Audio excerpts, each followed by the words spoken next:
말씀 나누기 전 짧게 기도하도록 하겠습니다. 하나님 아버지 감사합니다. 이 시간 말씀을 전합니다. 전하는 자 듣는 자 모두 성령의 교통하심을 통하여서 말씀을 깨닫고 말씀을 따라 살아갈 수 있는 능력을 더하여 주시옵소서. 감사드립니다. 예수님 이름으로 기도드렸습니다. 아멘. 말씀을 전하기 전에 목사로 세워지기 전까지 기도해 주신 많은 분들 감사드립니다. 제가 목회의 자리에서 하나님 뜻을 잘 감당할 수 있도록 지속적으로 기도해 주시기를 바랍니다. VIP 작정대회를 맞이해서 전도 대상자를 작정할 때 우리가 먼저 복음의 내용을 다시 확인하고 힘있게 복음을 전하길 바라는 마음으로 설교를 준비했습니다. 말씀 통해 주시는 하나님의 뜻과 은혜를 발견하는 우리 모두가 되기를 소망합니다. 신약에 수많은 교회들이 등장하는데 그 중에 고린도 교회는 참으로 문제가 많았던 교회였습니다. 여러 문제들이 있었는데 두 부류로 묶어서 이야기를 해본다면, 하나는 교회 내부에 교인들 간의 갈등이 있었고, 다른 하나는 외부에 비기독교적이고 쾌락주의적인 가치관을 타협함으로 생겨난 문제들이 있었습니다. 사도행전을 보면 바울은 고린도에서 1년 6개월 동안 긴 시간 동안 사역을 하면서 교회를 세웠기 때문에 그에게 있어서 고린도 교회는 참으로 사랑하지만 문제를 많이 일으키는 사춘기 아이와 같았습니다. 이 사랑하는 아이가 잘못된 길로 가지 않도록 회초리를 들어야 될 필요가 있었기에 바울은 고린도 교회의 이 문제들을 하나하나 조목조목 열거해 나가면서 문제들을 지적하고 권면합니다. 근데 이 모든 문제는 결국 예수 그리스도의 복음과 연관이 되어 있습니다. 그들이 예수 그리스도의 복음에 대해서 머리로는 알았지만 삶의 영역 속에서 적용하지 못했기 때문입니다. 고린도 교인들에게 바울은 복음의 핵심이 바로 본문에 십자가에 못 박힌 그리스도임을 강조하면서 그들이 진정 바라보아야 하며 집중해야 하는 대상이 누구인지를 드러냅니다. 그들이 교회 공동체에 속하게 된 이유를 조명함으로써 고린도 교회 내에 발생한 수많은 문제들, 어떻게 이런 문제들을 해결할 수 있을까? 그 안에는 죄송스럽지만 근친상간의 문제도 있었고 파당의 문제도 있었고 여러 가지 주요 주제로만 12개에 달하는 문제들이 있었습니다. 하나의 문제만 있다 하더라도 교회 공동체의 존속을 걱정해야 하는데 그것은 오직 그리스도의 복음으로만 해결할 수 있다고 바울은 선포하고 있는 것이죠. 본문의 내용을 살펴보면서 어쩌면 오늘 우리들에게도 그대로 적용이 되는 십자가 복음에 대해서 살펴보는 시간을 갖고자 합니다. 그 복음을 풍성하게 알기 위해서는 첫째로 예수님이 어떤 분이신지를 알아야 합니다. 히브리서 1장 1에서 3절 말씀 함께 합독하도록 하겠습니다. 옛적의 선지자들을 통하여 여러 부분과 여러 모양으로 우리 조상들에게 말씀하신 하나님이 이 모든 날 마지막에는 아들을 통하여 우리에게 말씀하셨으니 이 아들을 만유의 상속자로 세우시고 또 그로 말미암아 모든 세계를 지으셨느니라. 이는 하나님의 영광의 광채시오 그 본체의 형상이시라. 그의 능력의 말씀으로 만물을 붙드시며 죄를 정결하게 하는 일을 하시고 높은 곳에 계신 지극히 크신 이의 우편에 앉으셨느니라. 아멘. 주님께서 이 땅에 오시기 전에 하나님께서는 다양한 방식으로 그분의 뜻을 드러내시고 수많은 선지자를 통하여서 말씀을 전해주셨습니다. 그런데 오늘 우리는 오늘날에 이시는 선지자가 있지 않죠. 우리에게는 하나님의 말씀, 성경이 주어져 있습니다. 왜냐하면 주님께서 이 땅에 오심으로써 이 성경의 말씀이 완성되어졌기 때문입니다. 예수님은 영원전, 즉 하늘과 땅이 만들어지기 전부터 성부와 성령과 함께 계셨으며 말씀으로 성부 하나님과 함께 하늘과 땅, 온 우주 만물을 창조하셨습니다. 그리고 그분의 말씀의 능력으로 이 만들어진 모든 세계가 잘 운행될 수 있도록 이끄시고 붙드셨습니다. 예수님은 하나님이십니다. 온 우주 만물을 다스리시는 신입니다. 우리는 이해할 수 없지만 성부, 성자, 성령 하나님께서는 인간이 타락할 것을 미리 아시고 하늘과 땅을 지으시기 전부터 인간과 이 타락한 세상을 구원하시기로 협약을 맺었습니다. 그리고 예수님께서 영원전에 맺으신 그 협약을 하늘과 땅이 지어지기 전, 시간과 공간이 만들어지기 전에 맺었던 그 협약에 따라 그것을 이루시기 위해서 이 땅에 오셨습니다. 갈라디아서 4장 4에서 5절 말씀 공독해 드리도록 하겠습니다. 때가 차매 하나님이 그 아들을 보내사 여자에게서 나게 하시고 율법 아래에 나게 하신 것은 율법 아래에 있는 자들을 속량하시고 우리로 아들의 명분을 얻게 하려 하십니다. 그분께서는 하나님이심에도 불구하고 인간의 몸을 입었습니다. 그분께서 태어나신 곳은 어디입니까? 베들레헴의 어디인지도 모를 축사의 말구유, 즉 말이 먹는 밥통에서 태어나셨습니다. 정결교회에 있어 가장 비천한 위치에 있었던 목자들, 축사에 있었던 동물들이 예수님의 탄생을 축하해 주었죠. 정말 유대인들이 수세기 전부터 몸에 골방 기다려왔던 메시아 구원자라면 왕궁의 깨끗한 침상에서 왕족과 귀족과 학자들을 위시한 그 당시 가장 존귀한 자들이 축복해주며 축하해주는 그 자리에서 태어나셨어 했음에도 불구하고 그분께서는 더럽고 축축한 말 밥통에서 태어나셨습니다. 그분은 구약의 미가서 5장 2절의 예언대로 베들레헴에서 태어나셨지만 주인께서는 스스로를 베들레헴의 예수가 아닌 첫 동네 나사렛 예수로 보이길 바라셨습니다. 그분께서는 사람의 인기를 위해서 사역을 감당하지 아니하시고 오직 그를 보내신 하나님의 뜻을 이루기 위하여 사역을 감당하셨습니다.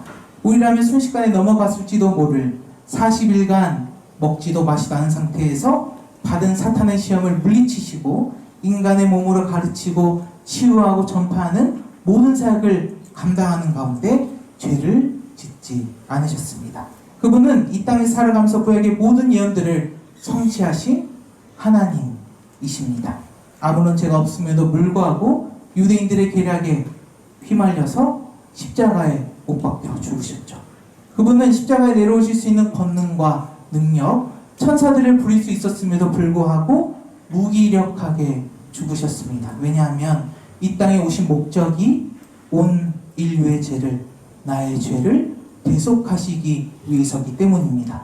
그러므로 그분은 비천한 자리에서 태어나 비천한 자리에서 목숨을 내어주셨습니다.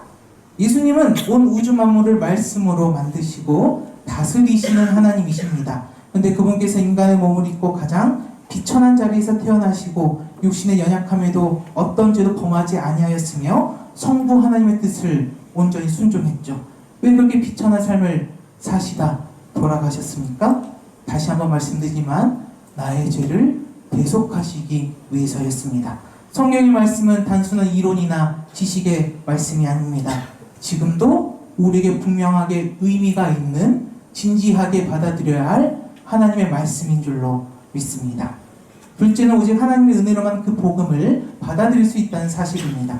고린도전서 1장 23절 25절 말씀 합독하도록 하겠습니다. 우리는 십자가에 못 박힌 그리스도를 전하니 유대인에게는 거리끼는 것이요 이방인에게는 미련한 것이로되 오직 부르심을 받은 자들에게는 유대인이나 헬라인이나 그리스도는 하나님의 능력이요 하나님의 지혜니라. 하나님의 어리석음이 사람보다 지혜롭고 하나님의 약하심이 사람보다 강합니다. 하나님께서는 그리스도인들로 하여금 십자가에 못 박히신 그리스도를 전하게 하십니다. 그것은 유대인들에게 매우 거리끼는 것이었는데요. 신명기 21장 22절 23절 합독하도록 하겠습니다. 사람이 만일 죽을 죄를 범함으로 내가 그를 죽여 나무 위에 달거든 그 시체를 나무 위에 밤새도록 두지 말고 그날에 장사하여 내 하나님 여호와께서 내게 기업으로 주시는 땅을 더럽히지 말라. 나무에 달린 자는 하나님께 저주를 받았음이니라. 예수님은 십자가에 못 박히셨을 때 우리의 모든 죄를 대신 감당하시고 하나님의 저주를 받았습니다. 유대인들에게는 이것이 너무나 거리끼는 것이었기 때문에 십자가의 복음을 받아들이지 못했던 것이죠. 동시에 이방인에게는 미련한 것이기도 했습니다. 불멸의 신이 무기력하게 그 당시에 가장 악질적인 범죄자들이 받는 형이라 하는 십자가형으로 죽었다는 것은 지혜를 숭상하는 지식을 추구하는 그리스 로마의 지식인들에겐 받아들이기 어려운 내용이기도 하였습니다. 그러나 하나님께서는 그럼에도 불구하고 세상의 많은 사람들이 받아들이지 않을 것을 아시면서도 왜 그리스도의 십자가 복음을 있는 그대로 전하라고 말씀하셨나요? 왜 하나님께서는 대부분의 유대인들과 이방인들에게 맞추어서 전하지 아니하시고 성경의 말씀대로 전하게 하셨을까요? 오직 그것만이 구원을 얻을 수 있는 길이기 때문입니다. 오직 그것만이 정의와 공의 하나님께서 그들을 백성으로 자녀로 받아들이기 위하여 마련한 방편이기 때문입니다. 에베소서 1장 17-19절 말씀 제가 봉독해 드리겠습니다. 우리 주 예수 그리스도의 하나님 영광의 아버지께서 지혜와 계시의 영을 너희에게 주사 하나님을 알게 하시고 너희 마음의 눈을 밝히사 그의 부르심의 소망이 무엇이며 성도 안에서 그 기업의 영광의 풍성함이 무엇이며 그의 힘의 위력으로 역사하심을 따라 믿는 우리에게 베푸신 능력의 지극히 크심이 어떠한 것을 너희로 알게 하시기를 구하노라. 고린도전서 2장 10-11절 말씀을 보면 이 에베소 1장의 내용이 더 풍성하게 드러날 수 있는데 함께 읽겠습니다. 오직 하나님이 성령으로 이것을 우리에게 보이셨으니 성령은 모든 것 곧 하나님의 깊은 것까지도 통달하시느니라. 사람의 일을 사람의 속에 있는 영 외에 누가 알리요? 이와 같이 하나님의 일도 하나님의 영 외에는 아무도 알지 못하느니라. 우리는 전도 대상자에게 복음을 전하면서 그들의 마음이 불편하지 않을까, 혹은 성경의 말씀을 있는 그대로 전한다면 거부하지 않을까라는 두려움에 빠지기 쉽습니다. 그런데 하나님께서는 그럼에도 불구하고 구원을 이루시고 말씀을 받아들이는 데 있어서는 성령께서 역사하실 것이기 때문에 우리는 듣든지 아니 듣든지 복음을 전하라고 성경은 우리에게 말씀해 주고 있습니다. 동시에 우리는 수많은 이들 중에 하나님께서 날 택하사 복음을 듣고 받아들이는 은혜를 허락하셨음을 기억해야 할 것입니다. 내가 무엇이간데 나에게 은혜를 허락하셔서 나의 교만과 나의 죄악을 꺾으시고 그분의 복음을 있는 그대로 받게 하셨는지를 생각해 볼 필요가 있습니다. 왜 유대인들과 이방인들은 받아들이지 않고 일부만 주어진 그대로 받아들였을까요? 여러 가지 이유가 있겠지만 교만에 대해서 생각해 볼 필요가 있습니다. 아담과 하와가 선악과를 따먹은 이래 하나님과 같이 되고 싶다는 교만은 인류의 근본적인 죄의 문제였습니다. 우리 오늘날 죄에 대해서 이야기를 할 때 살인이나 간통이나 여러 가지 행위로 인한 죄들을 이야기를 하는데, 성경에서 말한 죄의 근본적인 것은 우리가 하나님과 같이 되고 싶어 한다는 교만에 대해서 이야기를 합니다. 그 각 사람마다 하나님과 되고 싶다는 하나님의 말씀을 받아들이기 싫어하는 교만이 있기 때문에 복음을 받아들이지 않는 것이죠. 자신의 교만과 죄악됨을 깨닫고 하나님 앞에 나아가 예수를 그리스도로 고백하고 믿는 자들은 복음이 어떤 내용이든지 있는 그대로 받아들임으로 구원을 받게 되겠지만, 하나님을 알지 못한 채 자신의 교만과 죄악됨과 나는 꽤 괜찮은 사람이니 그런 메시지는 필요 없다라고 일관된 태도를 보이는 이들은 자신의 생각, 경험, 여타 여러 가지 것들로 하나님의 말씀을 재단함으로 구원을 받지 못하게 될 것입니다. 히브리서 3장 12절 13절 말씀 합독하도록 하겠습니다. 형제들아, 너희는 삼가고 너희 중에 누가 믿지 아니하는 악한 마음을 품고 살아계신 하나님에게서 떨어질까 조심할 것이요, 오직 오늘이라 일컫는 동안에 매일 피차 권면하여 너희 중에 누구든지 죄의 유혹으로 완고하게 되지 않도록 하라. 그리스도의 십자가 복음은 우리들에게도 필요하지만 우리와 같이 구원받기를 희망하는 전도 대상자들에게도 필요합니다. 그들의 목이 곧고 완고한 마음을 가지고 혹여나 그 복음을 거부하거나 거절하지 않도록 기도하시기를 바랍니다.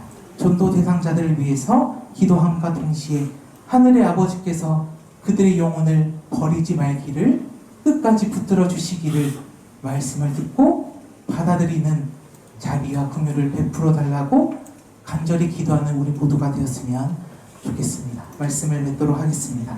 말씀을 통해서 우리는 복음을 온전히 이해하기 위해서 첫 번째로 예수님이 우리와 결을 달리하는, 차원을 달리하는 하나님이심을 알아야 하고, 두 번째로 십자가 복음을 하나님의 은혜로 있는 그대로 받아들이기 위해서는 우리 안에 내재되어 있는 교만의 문제와 죄악의 쓴뿌리를 실존적으로 깨달아야 함을 살펴보았습니다. 바울은 로마서 14장 10에서 12절에서 다음과 같이 선포합니다. 내가 어찌하여 내 형제를 비판하느냐? 어찌하여 내 형제를 업신여기느냐? 우리가 다 하나님의 심판대 앞에 서리라.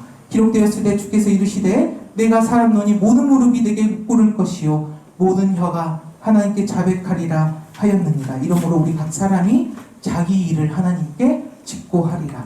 고린도후서 5장 10절에선 다음과 같이 선포합니다. 이는 우리가 다 반드시 그리스도의 심판대 앞에 나타나게 되어 각각 선악간에 그 몸으로 행한 것을 따라 받으려 함이라. 이 세상 사람 어느 누구나 육체의 죽음 이후에 하나님의 심판대 앞에 서게 될 것입니다. 그 앞에 서게 되었을 때 우리는 우리가 살아오는 가운데 행했던 순종의 열매를 드러내는 것이 아니라 오직 그리스도 한 분만을 드러내야 할 것입니다. 그리고 오늘 우리가 마음을 담아 복음을 전하길 원하는 전도 대상자들 또한 복음을 듣고 깨달음으로 그들 또한 하나님의 심판대 앞에서 나의 의와 나의 거룩으로 살아온 것이 아니라 오직 그리스도의 은혜로 살아갈 수밖에 없는 인생임을 고백하는 은혜가 주어지기를 기도합니다.